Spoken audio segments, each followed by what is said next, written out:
பொங்கல் பண்டிகை நெருங்கி வரும் நிலையில் தமிழர்களின் வீர விளையாட்டான ஜல்லிக்கட்டில் களம் காணவிருக்கும் காளைகளுக்கு தீவிர பயிற்சி அளிக்கப்பட்டு வருகிறது. சிவகங்கை அருகே ஆலவிளாம்பட்டியில் இலங்கை முன்னாள் அமைச்சர் செந்தில் தொண்டமான் ஜல்லிக்கட்டு காளைகளை வளர்த்து வருகிறார். ஜல்லிக்கட்டுக்கு தயாராகும் வீரர்களைப் போலவே தென்னந்தோப்பில் காளைகளுக்கும் அவர் தீவிர பயிற்சி அளித்து வருகிறார். இந்த ஆண்டு புதியதாக மாடுபிடி வீரர்களுக்கு பதிலாக மனித பொம்மையை வைத்து பயிற்சி அளித்து வருகின்றனர்.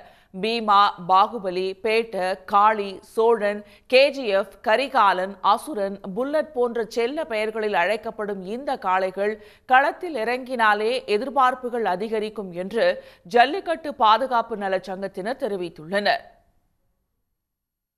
செந்தில் தொண்டமான் மாடு வருதுன்னு சொன்னால் ஆடியன்ஸும் சரி, மாடு வச்சுருக்கவங்களும் சரி, விழா நடத்துகிறவங்களும் சரி, மாடு ஏறுறவங்களும் சரி, அவங்க வந்து ரொம்ப லைக் பண்ணுவாங்க. அப்படியே அரங்கமே அதரும் பார்த்துக்குங்க.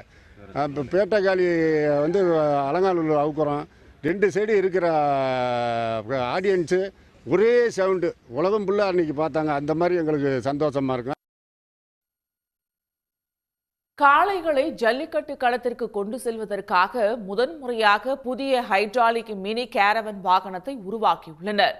பெருத்த திமில், கூரிய கொம்புகள், ராஜ நடையோடு கம்பீரமாக வலம் வரும் இந்த காளைகள் ஜல்லிக்கட்டு களத்தில் களம் காண தயாராகி வருகின்றன.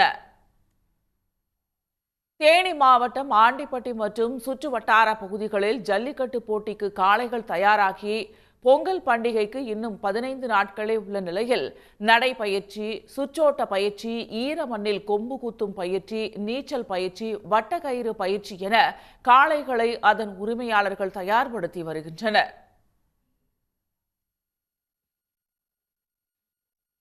மாட்டை ரெடி பண்ணிக்கிறோம். மாட்டோட சேர்ந்து நம்ம புடியக்கார பசங்களும் ரெடி ஆகியிருக்காங்க.